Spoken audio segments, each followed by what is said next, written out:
Hello everyone, how's you all? Actually we have completed chapter 3. Up to chapter 3 means first chapter, second and third, and now it's time to move on, that is chapter 4, that is planning. In chapter 1 we have studied about the functions of management. I told you the process of management consists of various functions like planning, organizing, staffing, directing and controlling. Planning is the most basic function of management, right? And other functions such as organizing, staffing, directing and controlling all are depend on planning because it provides basis for all other managerial functions. So today we will discuss about that planning, what actually planning means, right? So planning is deciding in advance what to do, how to do, when to do and for whom to do. Planning means thinking in advance what we have to do. Or we can say that planning bridges the gap between where we are and where we want to go. Where we are and where we want to go. This is the planning which bridges the gap between where we are and where we want to go. For example, you are in the condition to get 80% marks in board examination, but you are planning for something different, for something blasting, and you want to get 90% marks in the board examination, right? Means presently your condition is to get 80% marks, but in future you want to get in your board examination, you want to get 90% marks. How is it possible that you can get 90% marks? By doing proper planning, because planning bridges the gap between where we are and where we want to go. Or we can say that planning is thinking in advance what to do, how to do, when to do and for whom to do. First of all, in planning, I want to tell you that in planning, if there is only one way to do a particular work, one way, what I am saying to you, if there is only one choice to do a particular work, then you are not supposed to do any planning. But if there are number of alternatives, number of methods to do a work, then you have to do the planning. You have to choose the best method. And how you can choose the best method? By doing the proper planning. So planning means thinking in advance, means before doing anything you will have to think in advance that what I want to do, what are the impacts of my work, right? And how can I achieve this objective? This is called planning. So we can say that in planning function of management we decide our objective, that what should be our objective, and the other function like organizing, staffing, directing and controlling all have to follow the planning. Whatever the objective we have done, whatever the objective we have set it, we have to channelize our all efforts in the direction to achieve the organizational goal, that is objective. So let's discuss about the features of planning. First one is, so the first feature is, it is a goal oriented process. By stating in advance how work is to be done, planning provides direction for action. Planning ensures that objectives are clearly defined so that the act can be done in the direction to achieve these goals. Because in planning it is very clear to all, whether they are management or whether they are employees, it is very clear to all the people that in which direction they have to move. So we can say that the first feature is, it is a goal oriented process. We are making plans, we are formulating the plans and policies, and we are setting our objective to achieve our goal. Everybody, whether it is an employee or the management, everybody in the organization know about their proper direction, that in which direction they all have to move, right? This also helps in establishing coordination between various departments also. So in the absence of planning, employees would be working in different direction and would not be able to achieve its objective. Second one is, it is a primary function of management. Actually, planning is a primary function of management. I told you that planning is the first function of management and other functions of management are interdependent on planning. So we can say that all the functions of management are totally depend on each other, but planning is a foremost function, and these all other functions have to follow the function that is planning. So planning is a primary function of the management. Next one is planning is pervasive.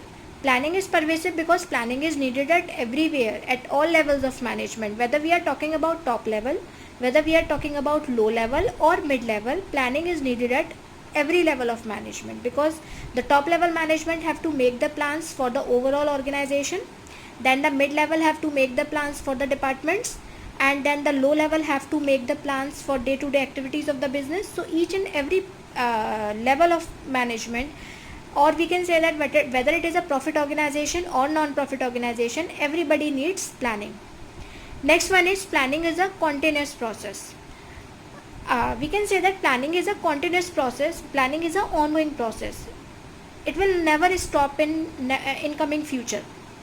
For example, definitely the plans are made, or a particular task is made for first 6 months, 1 year, 2 year, and after completion of that years, whether we have achieved or not, we have to make the plans. If we have not achieved, then we have to make the new plan so that we can achieve the plan which we have made the last year, and if we have achieved, then we can make the new plans. So planning is an ongoing process. Planning is a continuous process. It can never be stopped. Next one is planning is futuristic. Making plans, or for what we are making plans? Planning is futuristic. We are making plans for future, right? Planning means looking ahead and preparing for the future. The aim of planning is to meet future events effectively to the best advantage of the organization. Therefore, planning is regarded as forward-looking function. For example, on the basis of sales forecasting, a business enterprise prepare its annual plan for production and sales. So we can say that planning is futuristic. Whatever the plans we have made, we have to make the plans for future. We never made our plans, and we can't make our plan for past. Next is planning involves decision making. As I told you previously that if there is only one method to do a particular task, then there is no need of planning. But if there is number of ways to do a particular thing, a particular task, then we have to do the plan. We have to find out, we have to do the decision making, right? So we can say that planning involves choice from among various alternatives. If there is only one way, then there is no need for planning. Hence the need for planning arises only when alternatives are available. A manager, after examining and evaluating the various alternatives, he select the best one. Thus, planning is essentially decision making. For example, if a firm has to import raw material, and if there is only one agency, then definitely we don't have any choice. We have to import the raw material from that particular agency. But if import is free and there are many more import agencies, then we can import our goods and services from any of the agency at the competitive prices. So we can say that planning involves decision making. Next one is planning is a mental exercise. Obviously, planning is a mental exercise. Like planning means I should say that you should do regularly. We are in the habit to do physical exercise to make our body fit. Just like that also, to make our brain fit, we have to do the mental exercise, and this is only possible with the help of planning only, right? The quality of planning will vary according to the quality of mind of the manager. Planning is not mere guesswork, but involves logical and systematic thinking. Thus, planning is closely connected with creativity and innovation. Why we are saying that it is a mental exercise? We are saying mental exercise because there are number of alternatives over here. We have to choose the best one, so we have to do so much mental exercise over there. That's why we can say that planning helps in mental exercise. So I hope you have understood this planning features. Now come to the next point, that is planning. Importance of planning.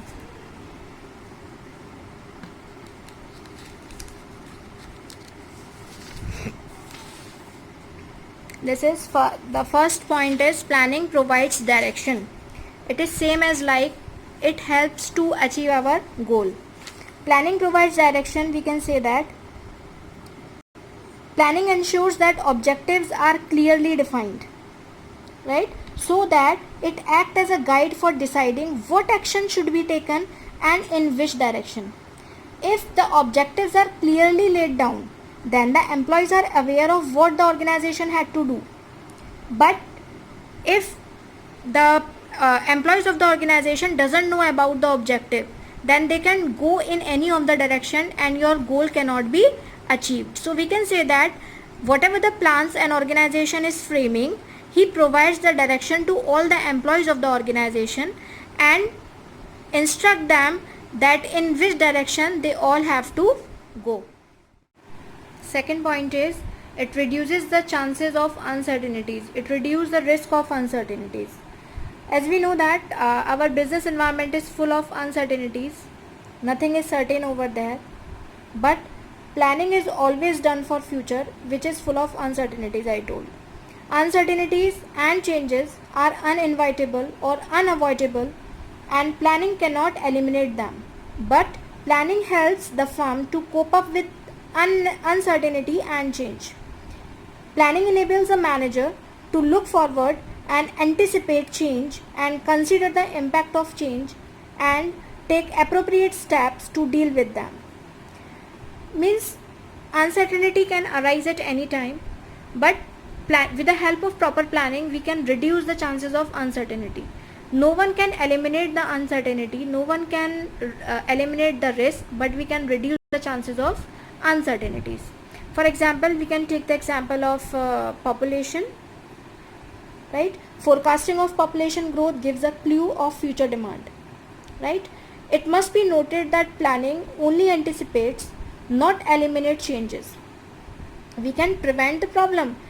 We cannot prevent the problem, but we can predict them and prepare the plans to deal with them, right? Next one is it reduces overlapping and wasteful activities. Overlapping means doing the work double, triple or more than one time. If we do the proper planning, then planning helps us to do the job with optimum utilization of resources, and the repetition of the work, the repetition of the job will not take place if the proper planning will be there. Planning coordinates the efforts of different divisions, departments and individuals. Since planning ensures clarity in thoughts, action and work is carried on smoothly without any confusion and misunderstanding, right? It is easier to detect inefficiency and take remedial action to deal with them.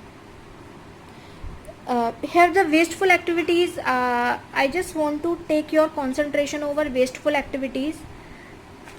Wasteful activities here means the optimum utilization of resources. We have to use the optimum utilization of resources. Whatever the resources we have to utilize those resources in the best possible manner. And if you don't want to waste your resources, if you don't want to waste the activities, then you should do the proper planning. If we do the proper planning, then it reduces the chances of overlapping. The double work will not be done in the organization, and there will be no wasteful activities over the organization. So we can say that planning helps in optimum utilization of resources also.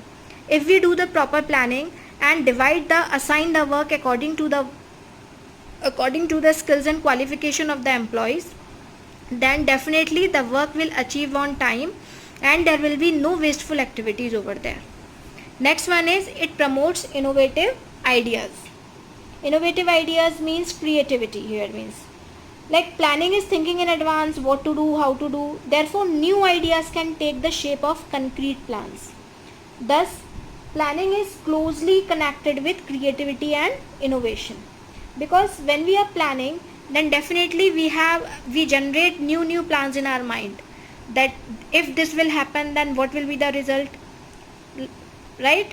So if anyone is making plans, if anyone is doing, any organization is framing the plans and policies very smartly, very keenly, then definitely that organization can achieve their task very easily. and certain innovative ideas, new ideas can come in the organization. Next is planning facilitates decision making. I told you that if you are doing the planning, then you can be a good decision maker, because in planning, what we are doing in planning, we just find out the alternatives, courses of action.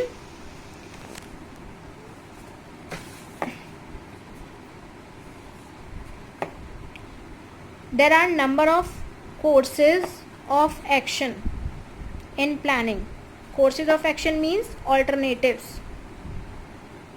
To do a particular thing, we have a number of alternatives. Like to do a particular production, we have 1, 2, 3, 4, 5, 6. We have 6 methods, 6 alternatives to do a particular job.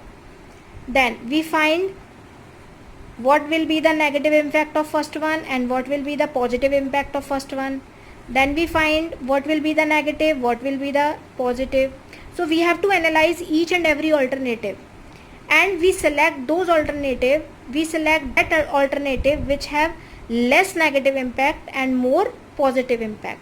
So what we are doing, we are making the decisions, right? We are finding out which alternative is best.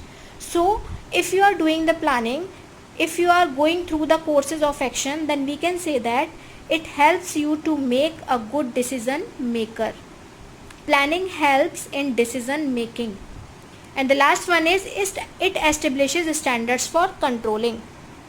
I told you that what is the meaning of controlling.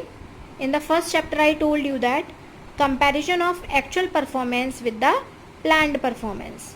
Like actually you have achieved 80%, but you have planned for 90%. Previously in planning you have planned for 90%, but actually you have achieved 80% only. So what is this? This is called controlling. How can you know about this? Because of controlling. Controlling means comparison between actual plans and planned performance. Right? And in controlling, what we are doing, if any deviation, 10% deviation is coming, so if any deviation will come, we will take future plans, we will make new future plans so that this deviation can be reduced. So planning helps to establish standard for controlling. If we will not plan for anything, if we will, for example, if we haven't planned for 90%, then how can we know about that we are getting less percentage? How can we know about the deviation? How can we correct us in future? So we can say that planning establishes the standard for controlling. If we do planning, then it provides the standard for controlling.